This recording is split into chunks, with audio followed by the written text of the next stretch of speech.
समय अच्छा आएगा। सभी के सभी दिन बुरे थोड़ी होते हैं। अरे एक दिन में सूरज अपनी 3 अवस्थाएं बदल लेता है। सुबह कुछ होता है, दोपहर कुछ होता है, सांझ कुछ होता है। एक दिन में उसकी ऐसी स्थिति हो जाती है 12 घंटे में कांटा ऊपर से नीचे हो जाता है। जो कांटा दिन के 12 बजे एकदम सीना तान के खड़ा था, 6:30 बजते ही साथियों, इसीलिए समय का इंतजार किया जाना चाहिए। एक दिन गुरु शिष्य रास्ते से जा रहे थे कि सामने से एक फटे हाल, बेहाल, दुखी इंसान जो भिखारी ही था, उसे गुरु ने भी देखा, शिष्य ने भी देखा। शिष्य को भिखारी पर दया आ गई। कहा, गुरुदेव, मैं तो आपका शिष्य बन गया हूं और मेरे पास से सोने की कुछ दीनारें हैं, इनका करूंगा क्या? मैं इस भिखारी को दे देता हूं। गुरु ने कहा, तेरी इच्छा, तेरी संपत्ति है, तेरी दौलत है, तेरे सिक्के, तेरी दीनारें हैं, तू देना चाहे दे दे, मुझे उससे कोई लेना देना। और उसने पूरे सोने की दीनारों से भरी हुई पोटली छोटी सी उसे भिखारी को दे दिया। भिखारी को लगा कि आज तो दिन बदल गए। अरे सुबह सुबह ये सिक्कों, सोने की सिक्कों से भरी हुई थैली मिल गई। अब तो बैठे बैठे इत्मीनान से खाना है। और वो आगे बढ़ा ही था कि जब वह शिष्य उस भिखारी को सोने की वह पोटली दे रहा था, सिक्कों की पोटली दे रहा था, उसी बीच खाली हाथ लौट रहे चोर को वह दिख गया और उसने 4 कदम बाद ही पोटली छीनी और भाग गया। बेचारा भिखारी, बेशकीमती पोटली मिलने के बाद भी भिखारी। चोर 9 2 11। अब कुछ बात नहीं, किस्मत में नहीं था, ले गया। घर गया, आज तो भीख मांगने की भी इच्छा नहीं हुई। पत्नी को जाकर के सारी आप बीती बताई कि ऐसा हो गया, आज तो दिन बदल ही गए थे। मैं एकदम से रईस हो गया था, एकदम से अमीर हो गया था, एकदम से धन्ना सेठ हो गया था, माल ही माल हो गया था। जहां लोग 1 रुपया नहीं देते थे, मुझे पोटली भर करके सोने की दीनारें मिली थी, लेकिन किस्मत ने साथ नहीं दिया। 4 कदम ही चला था कि एक चोर हाथ से छीन करके ले गया। वह दूसरे दिन फिर भीख मांगने निकला, और भीख मांगने निकला तो दूसरे दिन फिर से गुरु शिष्य भी निकले। उसको भीख मांगता हुआ देख करके शिष्य को लगा कि कल मैंने इसको सोने की दीनारें दी और आज भी ये भीख मांग रहा है। शिष्य को बड़ी उत्सुकता हुई कि भाई, जब तुमको सब कुछ मिल गया है, अब तो भीख मांगना बंद कर दे। पास में गया और जाकर के कहा कि भाई, कल मैंने तुझे इतने सारे सोने के सिक्के दिए, अब तुझे भीख मांगने की जरूरत क्या है? उसने कहा कि पूछो मत, आपने दिया 4 कदम ही चला था कि एक चोर मेरे हाथ से थैली छीन करके ले गया। शिष्य को बड़ा दुख हुआ। कहा, गुरुदेव, इसके साथ तो अन्याय हो गया, इसके साथ तो अन्याय हो गया, और मैं नहीं चाहता हूं कि व्यक्ति दुखी रहे। मेरे पास 4 बिल्कुल आवदार शुद्ध मोती रखे हैं, सर, बस वही आखिरी मेरी संपत्ति है। 4 मोती रखे हैं गुरुदेव, आप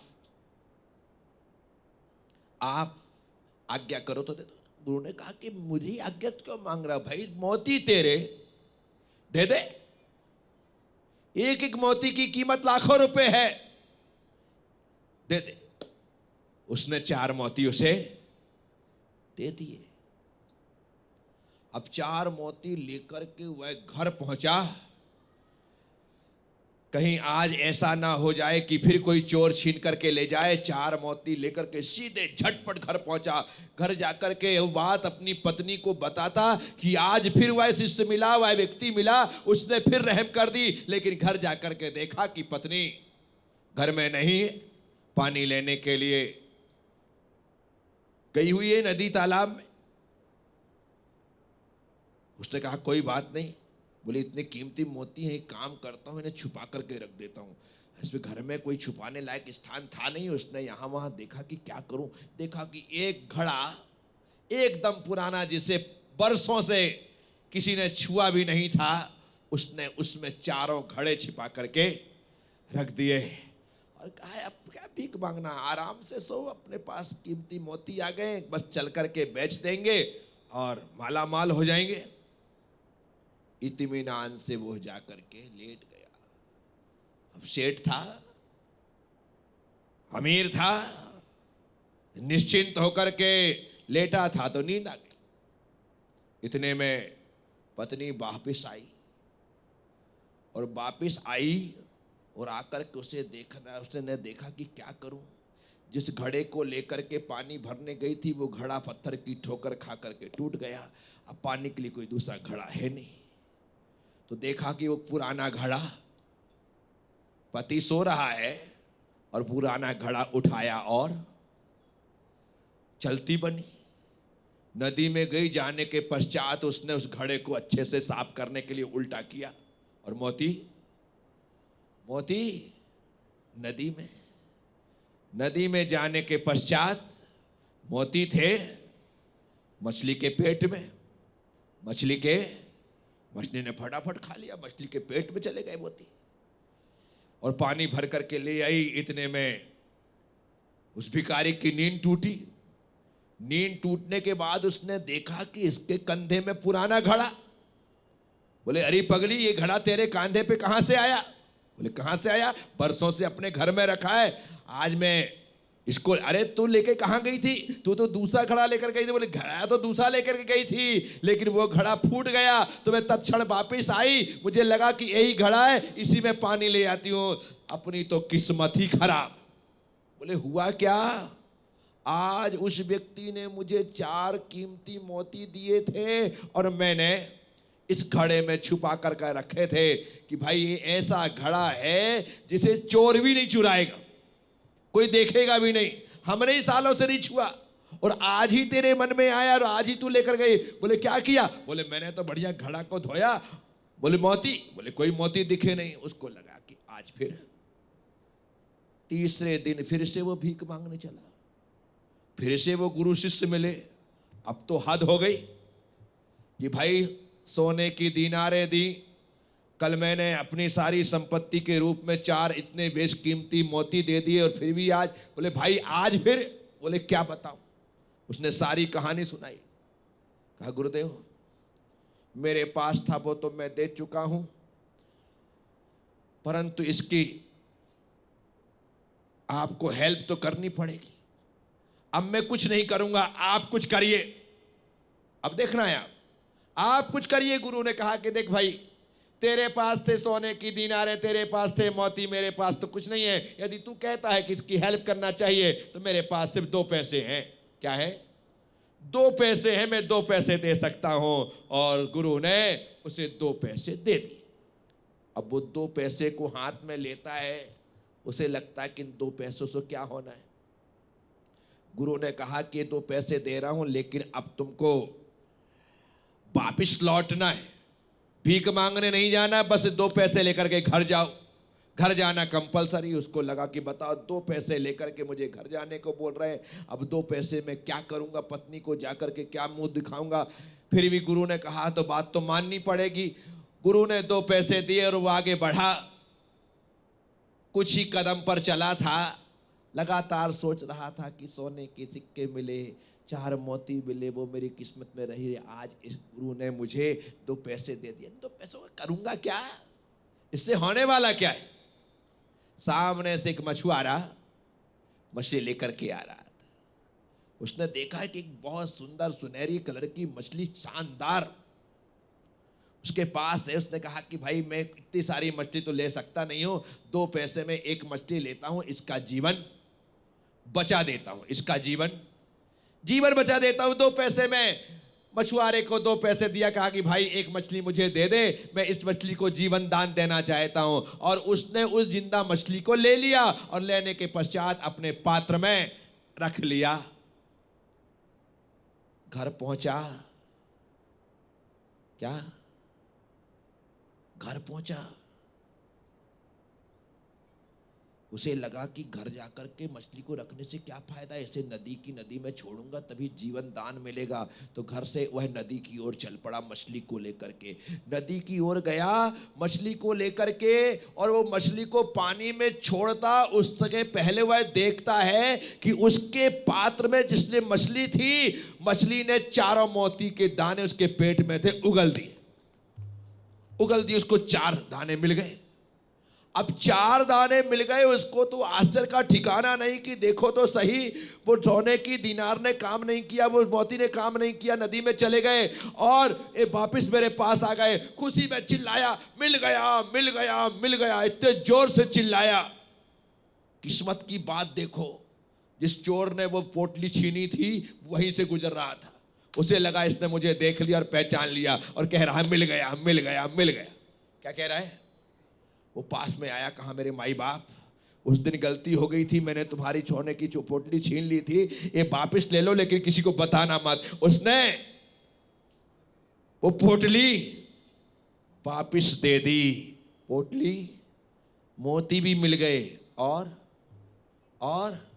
सोने के सिक्के भी मिल गए। मैं आपसे कह रहा हूं, कभी सम्मा भी जल सकती है, तूफानों में कश्ती भी निकल सकती है। होके मायूस यूं ना अपने इरादे बदल, कभी तेरी किस्मत भी बदल सकती है। समय का इंतजार करना पड़ेगा, निराश होने की जरूरत नहीं है, हताश होने की जरूरत नहीं है। मिले थे मोती, चिल्लाया मिल गया। किस्मत से चोर का गुजरना और उसे मोती के साथ साथ स्वर्ण मुद्रा की प्राप्ति का होना। साथियों, आपको लगेगा कि ये तो इत्तेफाक किसी के साथ हो सकता है, मेरे साथ नहीं। क्या आप कहोगे, सोचोगे कि किसी के साथ इत्तेफाक ऐसा हो सकता है, मेरे साथ नहीं। पर किसी में तुम्हारा नंबर भी तो हो सकता है, किसी में तुम्हारा नंबर भी हो सकता है। इसलिए किसी के साथ हो सकता है, मेरे साथ नहीं। तो मेरे साथ नहीं ऐसा मत करिए, किसी के साथ हो सकता है और उस किसी में मेरा नाम भी हो सकता है। आदमी को हाथ पर हाथ रखकर नहीं बैठना है, निराश होकर के नहीं बैठना है। यदि पुरुषार्थ करने पर भी फल ना मिले तो समय का इंतजार करना है। समय का इंतजार करोगे तो फल की प्राप्ति होगी। किसान बीज बोता है, किसान बीज बोता है, जिस दिन बोता है उस दिन या 2-4 दिन में फसल थोड़ी आ जाती है, इंतजार करना पड़ता है। और जब किसान इंतजार करता है तो उसे एक दिन फल की प्राप्ति।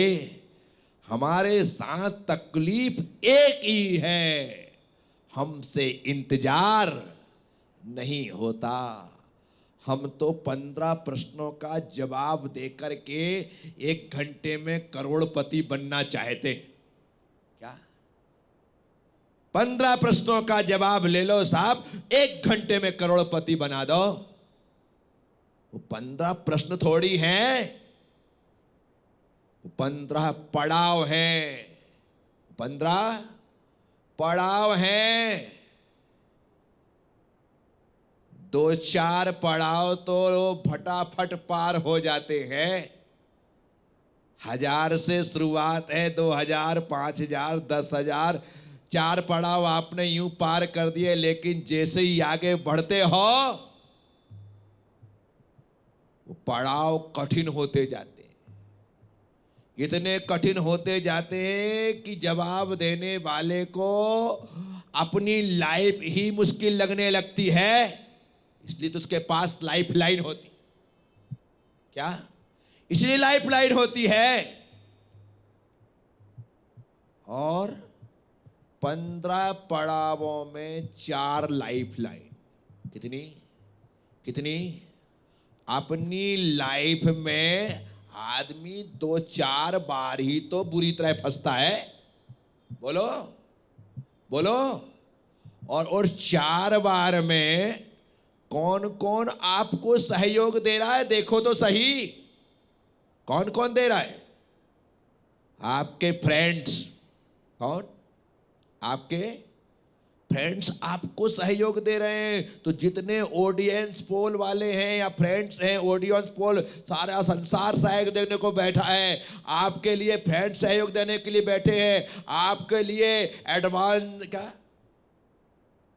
वो एक्सपर्ट, वो आपको सहयोग देने के लिए बैठे हैं। आप कोई नहीं होता तो 50-50 की स्थिति है। और कई बार ऐसी स्थिति भी हो जाती है कि आप 15 पड़ाव पार नहीं कर पाते हैं। 15वें पड़ाव में तो 7 करोड़ मिलेंगे, 14वें पड़ाव में 1 करोड़ मिलेंगे, 13वें पड़ाव में 50 लाख मिलेंगे, 12वें पड़ाव में 25 लाख मिलेंगे। आप यहां भी तो मैच क्विट कर सकते हो, यहां पर ठहर सकते हो। इतना भी मिला तो कम थोड़ी है। लेकिन आदमी सोचता है मैं पूरे 15 प्रश्नों के जवाब 1 घंटे में दे दो और रातों रात करोड़पति बन जाऊं।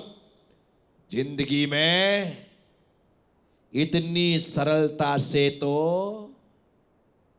सुबह की चाय भी नहीं मिलती, जितने सरलता से तुम करोड़पति होने के सपने देख रहे हो। सुबह की चाय भी नहीं मिलती है। बिना खाए निकल जाओ तो दिन का खाना नहीं मिलता है। हो सकता है शाम को थके हारे भूखे प्यासे यूं ही लौट करके आ जाओ, ऐ भी संभव है। साथियों, जिंदगी में पेशेंस रखना पड़ता है, जिंदगी में धैर्य रखना पड़ता है, जिंदगी में प्रतीक्षा करनी पड़ती है, जिंदगी में समय का इंतजार करना पड़ता है। ऐसा करोगे तो आज नहीं तो कल समय आएगा। इंतजार करो। और होता क्या है, अपना नंबर आने वाला होता है, उससे पहले हम निकल जाते, उससे पहले हमारा नाम पुकारा ही गया था कि हम उसके पहले गाड़ी में बैठ करके निकल चुके थे। क्या हुआ? इंतजार करते तो आपका नंबर लग गया होता, आपको अवसर मिल गया होता। लेकिन हमने इंतजार नहीं किया, हमारे पास धीरज नहीं था, हमारे पास शांति और सब्र नहीं थी। इस कारण से हम चूक गए। अवसर तो सबको मिलते हैं, लेकिन उसके लिए इंतजार करना पड़ता है, तब जाकर के हमें फल मिलता है। तो मैं आप सबसे कह रहा हूं, बुझी समा भी जल सकती है। जो दिए हैं ना, यदि बुझ गए हैं, उन्हें इंतजार करना चाहिए। कोई अंधेरे में रोशनी की तलाश करने वाला आएगा और उसे दिया दिखेगा, तो दिया सलाई तो उसके पास है, उसे सिर्फ जलाने की जरूरत है। बुझा समा भी जल सकती है, बुझी समा भी जल सकती है, तूफानों से कश्ती भी निकल सकती है। निकलती हैं, हर कश्तियां थोड़ी पलटती है। बारिश के दिन हैं, बच्चे कागज की नाव पानी में तैराते हैं, चलाते हैं। कुछ नाव तो पानी में डालने के साथ ही पलट जाती है, और कुछ नाव दूर तक चलती है, और जब वो नाव कागज की पानी में चलती है तो बच्चों की खुशी का ठिकाना नहीं होता है। उन्हें लगता है कि हमने बहुत बड़ा काम कर लिया, मेरी नाव इतने आगे तक चली है। तो तूफानों से भी कश्ती निकल सकती है। हो के मायूस यूं ना अपने इरादे बदल। बहुत जल्दी जल्दी लोग अपने इरादे बदल देते हैं, बहुत जल्दी जल्दी लोग अपने काम धंधे बदल देते हैं, बहुत जल्दी जल्दी लोग अपने पैतरे बदल देते हैं। इतनी भी जल्दी क्या है? थोड़ा सा इंतजार करो। नहीं होता? जो लोग शेयर का काम करते हैं ना, वो यहां पर बेचते हैं और घंटे भर बाद भाव बढ़ जाता है। ऐसा पटकता कि यार चलो 2 दिन से रोक के रखा था, थोड़ा और इंतजार कर लेता तो। कहां से पहुंच गया?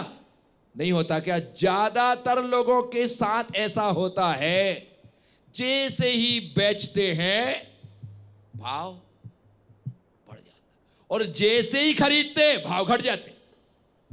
अब देखना, यहां खरीदा वहां भाव, फिर लगता है कि यार थोड़ी देर बाद खरीदता तो इतनी बचत हो जाती। ऐसा होता है, इसलिए कह रहे हैं हो के मायूस यूं ना अपने इरादे बदल। इतने जल्दी बदलिए मत, इंतजार करिए थोड़ा सा समय का। अपने आप सब कुछ अच्छा होगा। तेरी किस्मत कभी भी बदल सकती है, इसलिए किस्मत के बदलने का इंतजार करना चाहिए। जो लोग इंतजार करते हैं निश्चित तौर पर वे ऊंचाइयों को हासिल करते हैं, ऊंचाइयों को हासिल करते हैं। अब्राहम लिंकन लगातार चुनाव हारते रहे, और लगातार चुनाव हारते रहे, और लगातार वो लड़ते रहे, लगातार लड़ते रहे, लड़ते रहे, लड़ते रहे। उन्होंने हार को कभी हार माना ही नहीं। इसी कारण से वो निराश नहीं, वो लड़ते रहे। और एक दिन ऐसा आया कि वे अमेरिका के राष्ट्रपति का चुनाव जीत गए। जिसने हर चुनाव हारे हों, एक ही चुनाव जीते, और वो भी अमेरिका के राष्ट्रपति बनने का, और राष्ट्रपति बन गए। निराश हो जाते तो